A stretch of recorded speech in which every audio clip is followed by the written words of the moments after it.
Hi, இந்த வீடியோவில் sheet எப்படி ரோல் பண்ணலான்னு சொல்லிட்டு பார்க்கலாம். ஓகேவா? இதில் ஃப்ரோசனில் வந்து மேட்டாக இருக்கிற பக்கத்தை உள்ளே வச்சுக்கணும், ஷைனிங்காக இருக்கிற பார்ட்டை வெளியில் வச்சுட்டு தான் நம்ம ரோல் பண்ணணும். ஓகேவா? இப்போ சென்டர்லேருந்து எடுத்துக்கலாம். ஜஸ்ட்டு இப்படி ஒரு ஃபோல்டு மட்டும் பண்ணிக்கோங்க.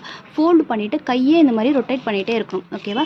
கையை இப்படி ரொட்டேட் பண்ணிகிட்டே இருக்கணும். ரொட்டேட் பண்ணும்போதே இப்படி வெளியில் இப்படி பிடிச்சி இழுத்து நம்ம ரோல் பண்ணணும். இந்த மாதிரி லைட்டாக இழுத்து ரோல் பண்ணிங்கன்னா தான் கொஞ்சம் மெலிசாக வரும். இல்லைனா ரொம்ப குண்டாக இருக்கும் இந்த இடம். ஓகேவா?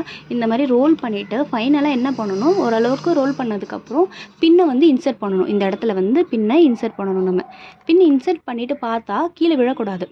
ஸோ இந்த மாதிரி விழுந்துருச்சுன்னா நம்ம என்ன பண்ணணும்னா, ஸோ இப்போது நம்ம உள்ளே கை வச்சு தம் ஃபிங்கரை உள்ளே விட்டுட்டு இப்படி இழுக்கணும். இப்படி இழுக்கும்போது என்ன ஆகும்னா பின்னு வந்து இங்கே டைட் ஆகும். இங்கே பாருங்கள், பின்னு வந்து இந்த இடத்துல டைட் ஆகும். இப்போ பின்னு வந்து கீழே விழாது. ஓகேவா? இந்த இடத்துல பிடிச்சி இப்படி இழுத்து நம்ம ரோல் பண்ணும்போது என்ன ஆகும்னா ரொம்ப மெல்லிசாக சான்ஸ் இருக்குது.